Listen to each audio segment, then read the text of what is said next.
नमस्कार। मैं हूं गणपत परियार और आप देख रहे हैं प्रसिद्ध लेखन। आज हम भारतीय जनता पार्टी के वरिष्ठ कार्यकर्ता हरीश जी जांगीर, जो कि काफ़ी समय से राजनीति में सक्रिय है, उनसे मीरा भाईंदर से जुड़ी हुई समस्याओं के बारे में हम चर्चा करेंगे। नमस्ते हरीश जी।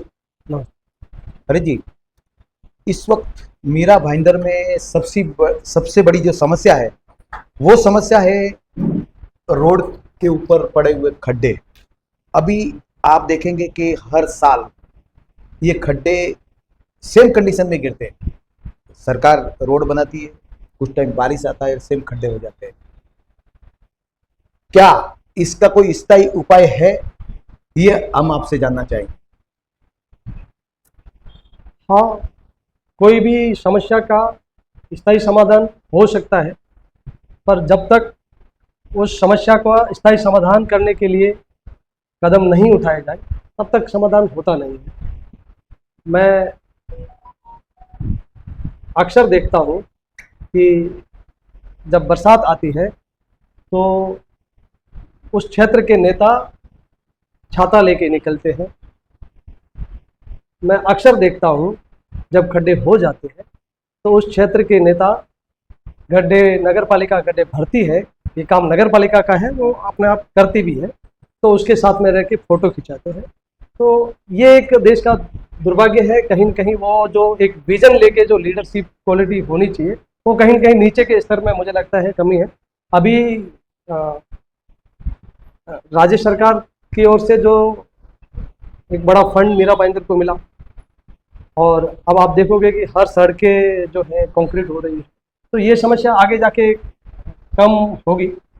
पर इसमें भी मैं सोचता हूँ कि अभी तो कोई नगर पालिका में हमारी किसी की भी सरकार नहीं है, कोई भी नगर सेवक नहीं है, पर जहाँ तक प्रशासन पे ध्यान रखा जाए कि प्रशासन पर ध्यान रखा जाए और प्रशासन भी ध्यान रखे कि जो कॉन्ट्रैक्टर काम कर रहा है वो किस स्तर का है, वो उस इंजीनियर इस बात को समझे कि ये उस स्तर का है कि नहीं। तो ये काम उनका है, वो जिस दिन करेंगे उस दिन ऑटोमेटिकली वो चीज़ें अपने आप ईजी हो जाएगी। पर ये पीड़ा जो है ना, मेरे मन में भी कभी आता है कि हमारा देश आज़ाद होके आज 78 लगभग वर्ष हो गए, और ये लगातार हम रोडें हर साल बनाते हैं, रोड बनाते हैं, टूटती है, बनाते हैं, टूटती है, और इन खड्डों का भरना हमने एक विकास समझ लिया है कि खड्डे भर गए तो विकास हो गया। इससे बाहर कुछ सोचने का जो समय हमको ये खड्डे देते नहीं। तो कहीं न कहीं अब सरकार जागी है, उस विषय पे काम कर रही है। हमारी सरकार बहुत बड़ा विजन लेके चल रही है।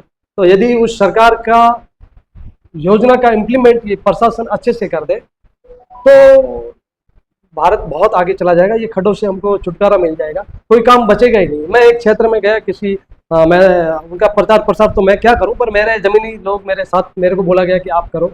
तो उस क्षेत्र में गया तो वहाँ हमारे नेताजी ने भाषण दिया कि यार आप मारवाड़ी लोगों की दाल बाटी चूरमा जो है बहुत अच्छा होता है, फलाना फलाना संबंध आत्मीयता का दिया। तो मैं जब वो भाषण होने के बाद जब वापिस आया तो मैंने पूछा कि सर आपने विकास की कोई बात नहीं की, कुछ ऐसा किया नहीं। तो उन्होंने बोला कि ये जो विकास, हरी जी मेरे यहाँ रोडें अच्छी बनी हुई है, मैं यहाँ इससे पहले एमएलए था, यहाँ रोडें अच्छी बनी हुई है, सब चीज़ें, क्या चीज़ की कमी है आप अपने लोगों को एक बार पूछ लीजिए, लिस्ट लेके जाइए, वो यदि कुछ बताते हैं तो मैं वो कर दूंगा। तो हाँ, वो सच है। तो वैसा कुछ था नहीं। तो जब एक बार विकास, रोडें बन गई, आपके ड्रेनेज सिस्टम सुधर गया, रोडें बन गई, पानी की समस्या आपकी समाधान होगी, तो फिर कहाँ इशू है, कोई इशू नहीं। इशू देखिए, एक हमारे ध्यान में जहाँ तक है, खड्डों के ऊपर नेता खड़ा होके खड्डे दिखा के राजनीति करते हैं। एक नेता वो है जो प्रजेंट खड्डों को लेकर प्रजेंट सरकार का विरोध करके राजनीति करते हैं, लेकिन खड्डे वहीं पे, खड्डे के इर्द गिर्द ही पूरी राजनीति चल रही है मीरा भाईंदर की। नहीं, अब मुझे लगता है कि ये खड्डे की राजनीति ज़्यादा दिन चलेगी नहीं। एक तो लोग समझदार हो गए हैं, दूसरा ये जो कहीं न कहीं ये जो खड्डे की जो राजनीति हो रही है, दुर्भाग्य है देश का कि यार इनके पास कोई विजन नहीं है। यहाँ समस्याएं बहुत है। मैं कल परसों हमारे एक नेता से मिला था कि यार सर यहाँ महाविद्यालय नहीं है, सरकारी महाविद्यालय हो जाए। बहुत सारी समस्या आप देखोगे तो बहुत सारा काम काज है, हॉस्पिटल नहीं है या कोई चिकित्सा का है ही नहीं, सब प्राइवेट है। आम आदमी नहीं जा सकता और सब लोग उसको एफर्ट नहीं कर सकते। कॉलेज आपके बच्चे 2 है, अभी बोलते हैं लोग कि 2 संख्या बढ़ाओ, लेकिन 2 बच्चे भी पालना आम आदमी के लिए बहुत मुश्किल हो गया। अभी 5-5 लाख रुपए ये फीस लगती है बच्चों को पढ़ाने की, तो कहाँ से लेके आएगा? तो शिक्षा का स्तर भी तो वो यदि हम सुधार सके तो बहुत बड़ी बात है। तो ये खड्डे जो है आप विषय कर रहे हो, मुझे लगता है कि 2 साल 3 साल बाद ये खड्डे थोड़े चर्चा में नहीं रहेंगे, पूरा कंक्रीटकरण हो जाएगा। कंक्रीटकरण हो जाएगा। और यदि सही तरीके से प्रशासन ने अपना काम किया, 100% उस पर ध्यान दिया, तो मैं आपको विश्वास के साथ बोलता हूँ यहाँ खड्डा काम की कोई चीज़ होगी। कुछ दिन पहले ही भाईंदर वेस्ट में 2 जनों का एक्सीडेंट हुआ। अब ऐसे हादसों का जिम्मेदार कौन है? किसको राजनेता है या प्रशासन है? देखो ये एक सामूहिक दायित्व है।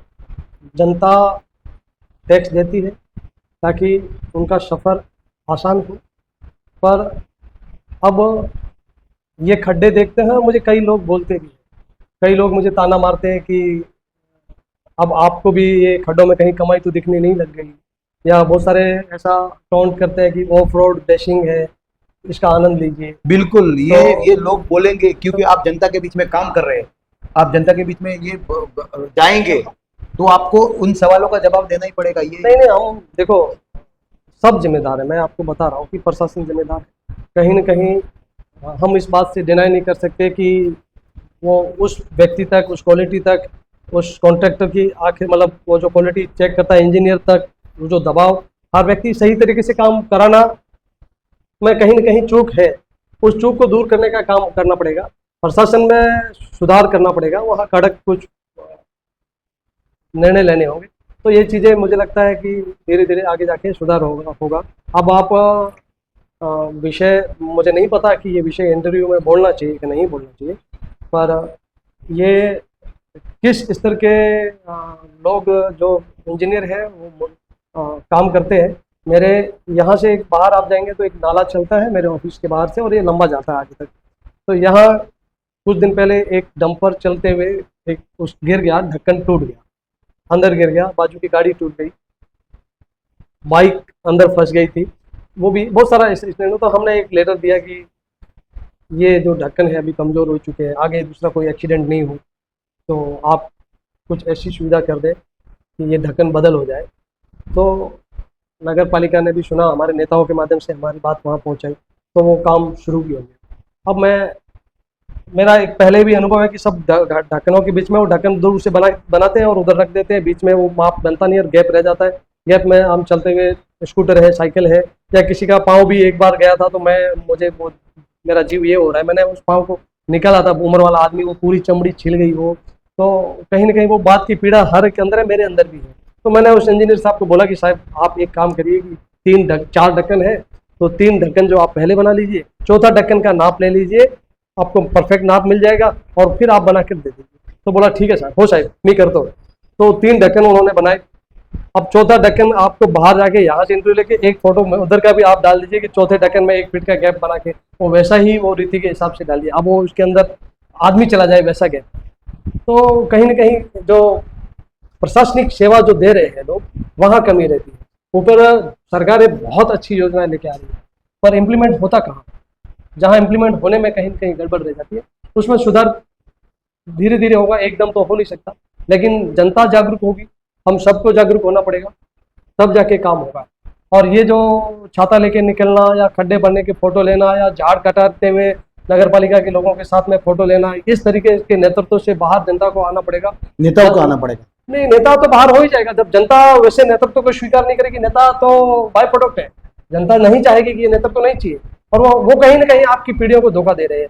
भले कोई भी पार्टी की हो, मेरी पार्टी के लोग क्यों नहीं हो, यदि वो वैसा करते हैं कि फोटो डाल रहे हैं, तो वो उनके पास कोई आपके शहर के लिए विजन नहीं है, आपके क्षेत्र के लिए कोई विजन नहीं है, ना वो कोई ऐसी सोच रखते हैं।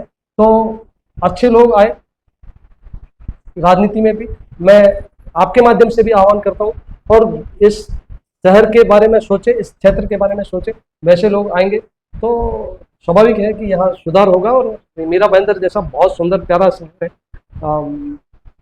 हर कोई यहाँ रहने वाला व्यक्ति मुंबई में जाके भी रहना पसंद नहीं करता, अब तो शहर इतना सुंदर और अच्छा हो।